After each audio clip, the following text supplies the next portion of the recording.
Welcome sa Dries TV. Kung interesado ka sa ganitong news, huwag kalimutang isubscribe ang ating YouTube channel. Maraming salamat! Welcome po ulit sa ating panibagong update tungkol kina Kim and Paolo Abilino. Sa bawat update natin, tatalakayin natin ang mga pinag-uusapan sa mundo ng social media tungkol kina Kim and Paolo Abilino. Kaya naman kung hindi pa po kayo nakasubscribe dito sa ating channel nako, i-click nyo na po yan and isama nyo na din ang bell button.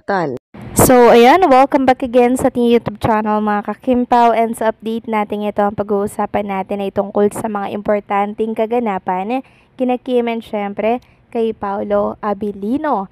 Pero bago po ang lahat, narito muna ang mga napili nating komento patungkol yan sa naging previous update natin. Unang komento mula po ito kay Man849, sabi niya, Misters, super excited lahat ng mga Kimpaw fans sa mga naririnig at tungkol sa Alibay teleserye. Para bang ang Kimpaw palagi na naka-highlight, happy talaga kami para sa dalawa Kimpaw. Sobrang sipag at laging kilig kami, mga seniors, highs. Pero stress din minsan sa mga negative comments ng iba. Thank you so much. May God bless us all muli. Maraming salamat po sa komento, Van849. Yes po, sobrang nakaka-excite. Ang daming good feedback ko pong nababasa sa social media na napakaganda, exciting. Ito pong The Alibay. Kakaibang Chinita Princess or Kim Chiu po ang inyong masasaksihan dito po sa karakter nito nga si Kim Chiu na Stella Marie, Van849. And hopefully nga po mapanood nyo na yung teaser ng The Alibay dahil sobrang pasabog po nito.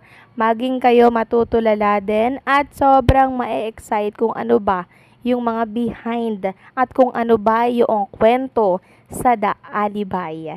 And also, ginang Van849, wag po kayong ma-stress sa mga negative comments ng iba. Focus lang tayo sa mga good vibes kay Kim and Paolo Abilino. Hayaan nyo na kami dito na kami yung ma-stress sa mga negative na yan. Basta good vibes lang tayo at lagi po ako mag-update tungkol sa kanilang dalawa. So maraming salamat sa komento po ninyo. God bless. Mabuhay po kayo. At ang pangalawang komento ay mula naman po kay Ginang Norma Dayag. Sabi niya po, Dries TV, good AM. Bakit saan ba busy, Paolo? Di ba sila magkasama ngayong Sunday? Meantime, for the sake of work, sana wag mag-alala ka pa rin sa future nila, Dries. Di ba sila nagjo-jogging?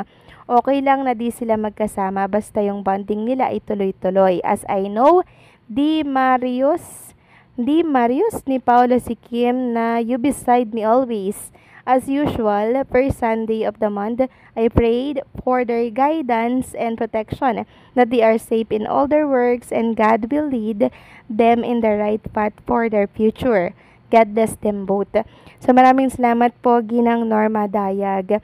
So ngayong araw po parang work pa rin po si Kim and Paolo Abilino Wala pong jogging session na naganap at mamaya ipapakita ko nga po sa inyo etong mga nakalap nating update tungkol yan kina Kim and Paolo Abilino ngayong araw po yan ng Sunday. And also, okay lang po yun kung hindi sila magkasama madalas dahil sa ginagawa po nilang teleserye. Para po yun sa work nila. Pero, mostly, magkasama naman po sila pag vacant yung oras nila and pag hindi po sila abala. Lagi pong you beside me always, si Kim and Paolo Abilino. So maraming salamat po sa komento, Ginang Norma Daya. God bless po sa inyo. Mag-iingat kayo palagi.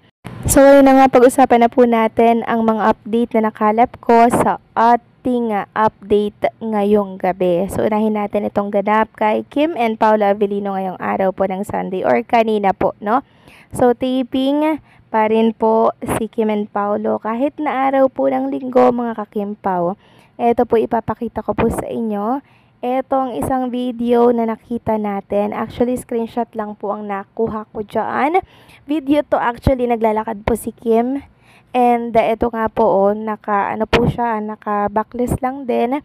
Papunta po siya sa location shoot ng The Alibay mga kakimpaw, at wala nga ako nakitang Paolo Abilino dito. Siguro magkaiba po yung location shoot nila, kaya hindi po natin sila nakikita na magkasama po palagi. Kahapon pa po mga kakimpaw, iba yung location ni Paolo, ganon din kay Chinita Princess, para syempre madali pong matapos ang naturang teleserye dyan po sa Cebu. Samantalang, kanina naman po mga kakimpaw ay trending etong ASAP Super Concert. Number 1 trending in the Philippines. Etong ganap po kanina. So sayang no, wala po ang ating Chinita Princess. At eto nga po, may nabasa ako mga kakimpaw dito po sa account ni M. Kimpaw Canada mga kakimpaw. Sabi niya dito, bakit naman ganon? Wala sa lineup ang Kimpaw. Please include them in the second batch announcement or kindly refund our tickets. ASAP official tinagpo. Kimpaw and ASAP Vancouver. Ano kaya to? Ano, hindi kasama si Kim and Paolo? Sana linawin naman po ito ng ASAP official. Sabi pa dito, naku ASAP official, kapamilya TFC, please isama niyo po ang Kimpaw sa second batch of announcement nyo. Ready na po ang gifts, letters, pa-t-shirt at banners namin. Maraming salamat po. So may ASAP Vancouver pala mga kakimpaw. At kailan ito? Parang hindi ako updated. And hindi daw po kasama si Kim and Paolo Abilino sa unang announcement or sa line-up.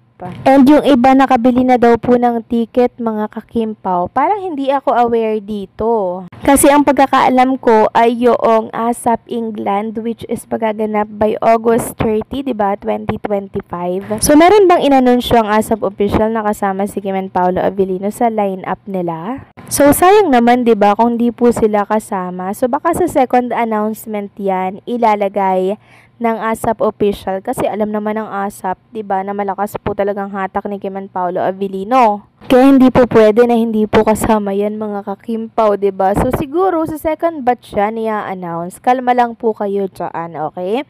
Hindi pa naman po tapos ang announcement mga kakimpaw. Kaya yung mga nakabili na po ng ticket, relax lang kayo dyan, kasi may second batch pa naman siguro. And sa mga nagtatanong naman po ng ASAP England, mga kakimpaw, tuloy po yan, no? Sa sa August 30 yan mga kakimpaw magaganap. And siguradong tatapusin na ni Kim and Paolo Abilino muna yung kanilang mga taping bago po sila pumunta dyan. So kalma lang po sa mga nakabili na ng ticket mga kakimpaw, antayin natin yung official announcement dyan sa Vancouver ba yan? I don't think so. Pero doon sa England naman, tuloy naman siguro yan mga kakimpaw, kasi nakita ka naman natin, 'di ba? Yung pa-poster at pa-banner na kung saan si Kim and Paolo Abilino nga po ay kasama doon. Pero sa Vancouver, outdated ako dyan na hindi daw kasama si Kim and Paolo Abilino. Sa mga meron pong alam sa ASAP Vancouver, please let me know kung anong meron dito. Kasama ba si Kim and Paolo Abilino or hindi, kasi merong iba na nakabili na ng ticket and pinaparepand nila ito. So anong sa inyo dito mga kakimpaw? Please comment down below.